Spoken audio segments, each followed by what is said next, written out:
Welcome study Neeli চ্যানেলে। আমি নীলিমা আজকে তোমাদের করাবো ক্লাস 8 এর কোষে দেখি 10.1 এর অঙ্কগুলি। 1 নম্বরে, আজ আমার বাবা 390 টাকায় 15 কিগ্রা চাল কিনে এনেছেন। যদি 17 কিগ্রা একই রকম চাল কিনতেন তবে বাবা কত টাকা খরচ করতেন? তৈরাসিক পদ্ধতিতে হিসেব করে দেখি।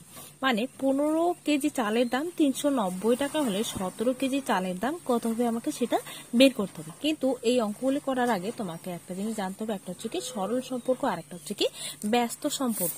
এবার সরল সম্পর্ক কাকে বলা হয়? সরল সম্পর্ক মানে একটা যদি বাড়ে অপরটাও বাড়বে, একটা কমলে অপরটাও কমবে।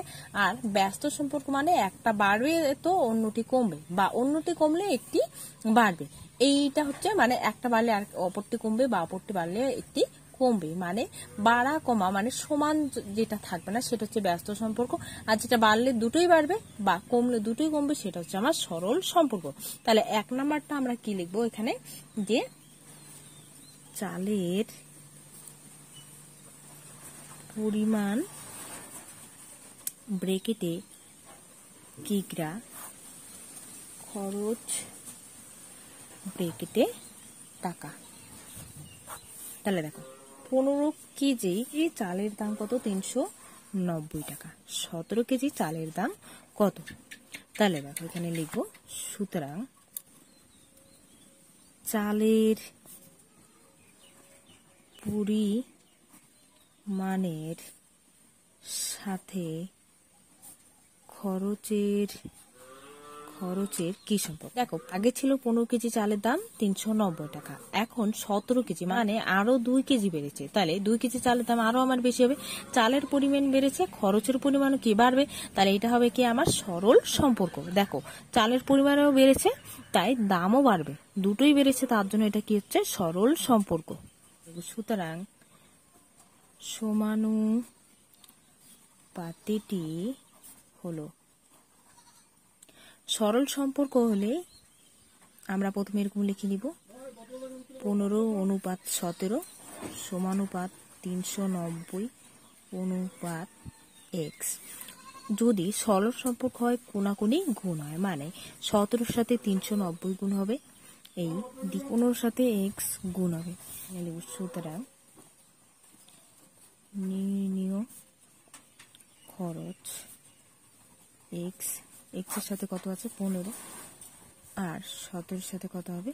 390। দ্বিতীয়তে কাটাকাটি করি, 3 5 15, নিচে হবে 5 আর 3 3, 3 3 9, 130। আর এদিকে 5 দিয়ে যদি কাটি, 5 2 10, আর 13 থেকে 10 গেলে 8 থেকে 3, 3 আর 16 30, 5 6 30। তাহলে এবার 26কে আমি 17 দিয়ে গুণ করবো। 6 7 42, 2 হাতে রইল 4, 7 2 14, 4 18, 6 কে 6, 2 কে 2, যোগ করলে 2, 8 9 10, 8 আর 6 কত হয়? 14, 4 হাতে রইল 1, 2 আর 1 3, হাতে রেখে 4। তাহলে কত হচ্ছে? 442 টাকা। এখানে সুতরাং একই রকম চাল কিনতেন তবে বাবা 442 টাকা খরচ করতেন। 2 নম্বর, রেইনকোট মামা 20 মিটার ছিট কাপড়ে একই মাপের 4টি জামা তৈরি করবেন। একই রকম 12টি জামা তৈরি করতে হলে বেঙ্কট মামাকে কত মিটার ছিট কাপড় কিনে দিতে হবে? তৈরি পদ্ধতিতে হিসেব করে লিখি। মানে 20 মিটার কাপড় দিয়ে সে 4টি জামা তৈরি করেন। এরকমই 4টি যেরকম জামা তৈরি করতে বা 20 মিটার ছিট কাপড়ের প্রয়োজন হচ্ছে, 12টি জামা তৈরি করতে কত মিটার ছিট কাপড়ের প্রয়োজন হবে সেটা আমাকে বের করতে হবে। জামার সংখ্যা ব্রেকেটে টি, আর ছিট কাপড়ের পরিমাণ ব্রেকেটে মিটার। তাহলে 4টি জামা তৈরি করছেন 20 মিটার ছিট কাপড় দিয়ে। তাহলে 12টি জামা তৈরি করবেন, কত মিটার ছিট কাপড় দিয়ে সেটা বের করতে হবে। তাহলে এখানে লিখব সুতরাং জামার সংখ্যার সাথে ছিট কাপড়ের পরিমাণের, দেখো 4টি জামা যখন ছিল তখন ছিট কাপড় আমার 20 মিটার লেগেছে, এখন কিন্তু জামার সংখ্যা বেড়েছে, তাহলে ছিট কাপড়ের পরিমাণও বাড়বে, মানে জামার সংখ্যা বেড়েছে ছিট কাপড়ের পরিমাণও বাড়ছে। তাহলে এটা কি সম্পর্ক হচ্ছে? দুটোই বাড়ছে যেহেতু এটা কি হবে? সরল সম্পর্ক। সরল সম্পর্ক। সমানুপাতিটি হলো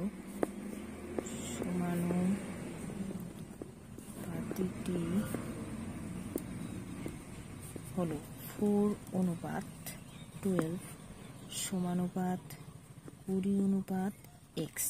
তাহলে সরল সম্পর্ক হলে কি হয়? কোনাকুনি গুণ হয়, 4-এর সাথে x গুণ আর এদিকে 12-এর সাথে 20 গুণ। তাহলে এখানে লিখব নির্ণীয় ছিট কাপড়ের পরিমাণ।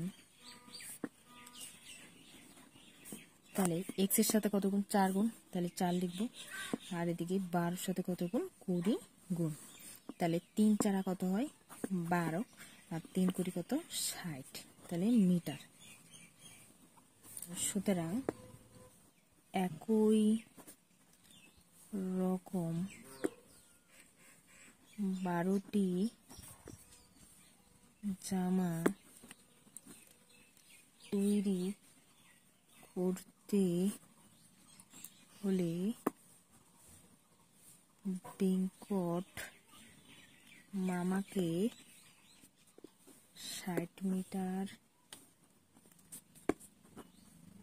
ছিট কাপড় কিনে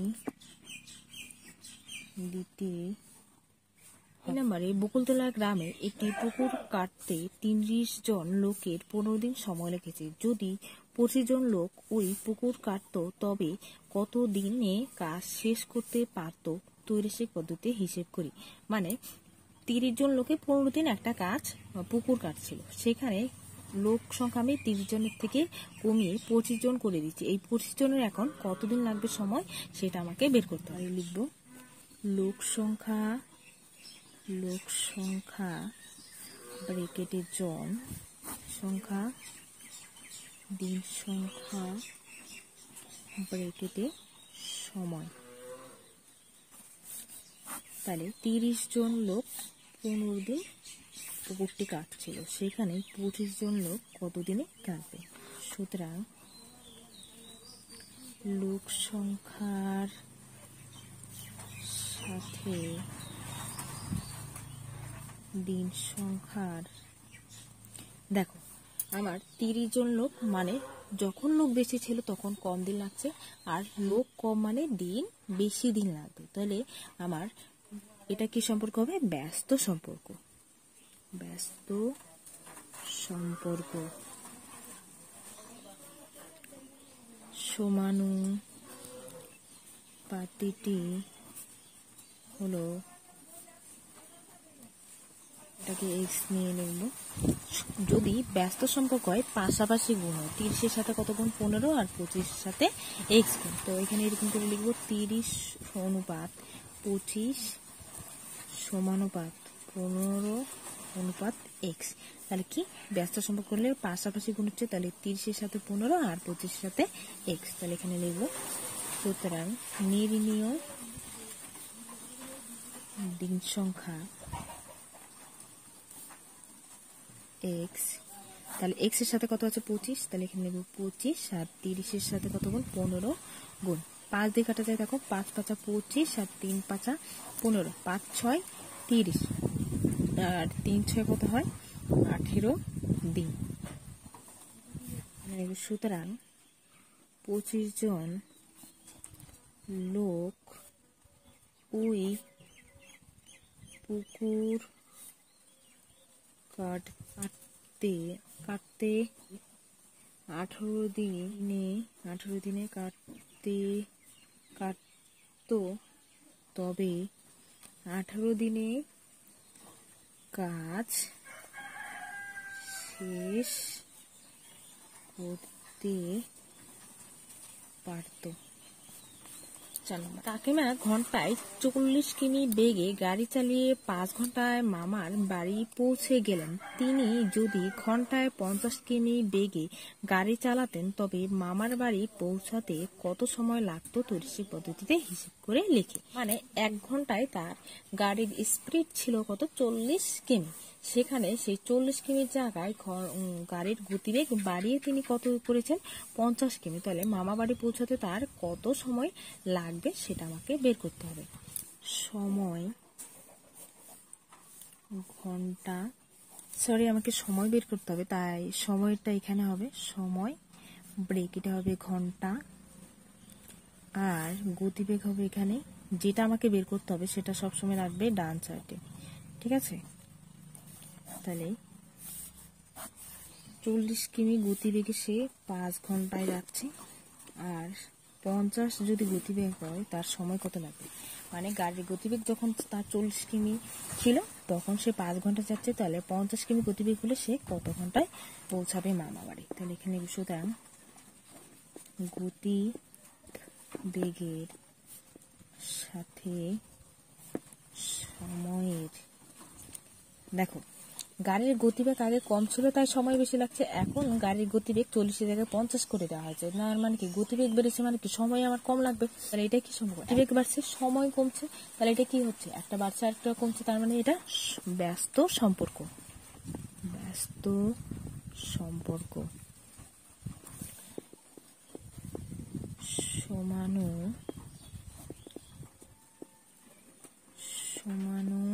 সমানুপাতিটি হলো 40:50 সমানুপাত 5:x। ব্যস্ত হলে কি পাশাপাশি গুণ হয়, তাই কি 40-এর সাথে 5 গুণ হবে, 40-এর সাথে 5 আর 50-এর সাথে x, এটাকে x লিখে নিব। নির্ণীয়, সুতরাং নির্ণীয় সময় x, x এর সাথে কত আছে 50, আর এদিকে 40-এর সাথে কত গুণ 5 গুণ, 0 0 কাটা 5 5 কাটা সমান সমান 4 ঘন্টা। সুতরাং তিনি যদি ঘন্টায় 50 কিমি বেগে গাড়ি চালাতেন তবে মামার বাড়ি পৌঁছতে 4 ঘন্টা সময় লাগতো। 5 নাম্বার, মঙ্গলপুর গ্রামের একটি আশ্রয় শিবিরে 4000 জন লোকের 9 দিনের খাবার মজুদ ছিল। 3 দিন পরে 1000 জন লোক অন্য জায়গায় চলে গেলেন। যারা রয়ে গেলেন অবশিষ্ট খাবার তাদের আর কতদিন চলবে তৈরাসিক পদ্ধতিতে হিসেব করে লিখি। মানে 4000 লোকের জন্য 9 দিনের খাবার মজুদ ছিল, কিন্তু সেই 9 দিনের জায়গায় 3 দিনের মাথায় কি করে 1000 জন লোক চলে যায়, তাহলে আর বাকি থাকে কত, 4000-এর মধ্যে 1000 চলে গেলে 3000 লোকের যে বাকি খাবার থাকে সেই খাবার আর তাদের কতদিন চলবে সেটা আমাকে বের করতে হবে। তাহলে এখানে লিখব লোক সংখ্যা ব্র্যাকেটে জন, দিন সংখ্যা ব্র্যাকেটে সময়। 4000 জনের লোকের কি অতদিন খাবার মজুদ ছিল, 9 দিন, কিন্তু 9 দিনের থেকে সেখানে কি 3 দিন পরে চলে যায় 1000 জন, তাই না? তাহলে 3 দিন চলে যায় মানে কি 9 দিনের থেকে 3 দিন চলে গেলে আর কতদিন থাকবে, 6 দিন। 4000 জন লোক কতদিন খায়, 6 দিন খায়। আর এই 4000 জনের লোক থেকে 1000 জন চলে গিয়েছে, তাহলে আমার কতজন আছে, 0 থেকে 0 0 বিয়োগ করলে কত, 3টাই 0, আর 4 থেকে 1 গেলে কত থাকে 3, আর এই 3000 জনের বাকি খাবার কতদিন চলবে। 4000 জন যে লোক ছিল সেই 4000 জন লোকের জন্য 9 দিনের খাবার মজুদ ছিল, কিন্তু 3 দিন পরে কি হয় যে 4000 জন লোক থেকে 1000 জন লোক অন্যত্রে চলে যায়, তাহলে কত লোক থাকে আমার 3000 জন। আর এই 4000 জন যে লোক ছিল সেই 4000 জন লোক একসাথে খাবার খায় কতদিন 3 দিন, তাহলে আর বাকি থাকে কত আমার 6 দিন। এখন 3000 জন লোক বাকি খাবার কতদিন সময় চলবে সেটা আমাকে বের করতে হবে। তাহলে এখানে সুতরাং লোক সংখ্যার 4000 জন লোকের খাবার 9 দিনের ছিল, কিন্তু সেই 9 দিনের খাবার 3 দিন অবধি তারা 4000 জন লোকেই খায়। তাহলে 4000 জন লোকের 3 দিন খায়, আর তাহলে 3 দিন তো খাওয়া হয়ে যায়, তাহলে আর বাকি থাকে কত 6 দিন। এইবার যদি তোমার 4000 জনের জায়গায় সংখ্যা কমে গিয়েছে আমার কত 3000, তাহলে 3000 জন লোকের আরো কতদিন চলবে আমাকে সেটা বের করতে হবে। তাহলে এখানে দিব লোক সংখ্যার সাথে সাথে দিন সংখ্যার। দেখো লোক সংখ্যা কমেছে মানে কি আমার দিন বেশি যাবে, কম মানুষ আমার কি খাবার বেশি দিন যাবে, আর যদি বেশি মানুষ হয় খুব তাড়াতাড়ি খাবার শেষ হয়ে যাবে। তাহলে কি লোক আমার কমেছে মানে কি দিন আমার বাড়বে, তাহলে এটা কি একটা কমছে আর একটা বাড়ছে, তাহলে এটা কি হবে ব্যস্ত সম্পর্ক। ব্যস্ত সম্পর্ক লিখব সমানুপাতিটি হলো, এটাকে এক্স লিখে নিব 4000 অনুপাত 3000 সমানুপাত 6 অনুপাত এক্স। তাহলে ব্যস্ত সম্পর্কে কি হলে কি হয় পাশাপাশি গুণ হয়, তাহলে 4000 সাথে 6 গুণ আর এদিকে 3000 সাথে এক্স গুণ। নির্ণীয় দিন সংখ্যা এক্স,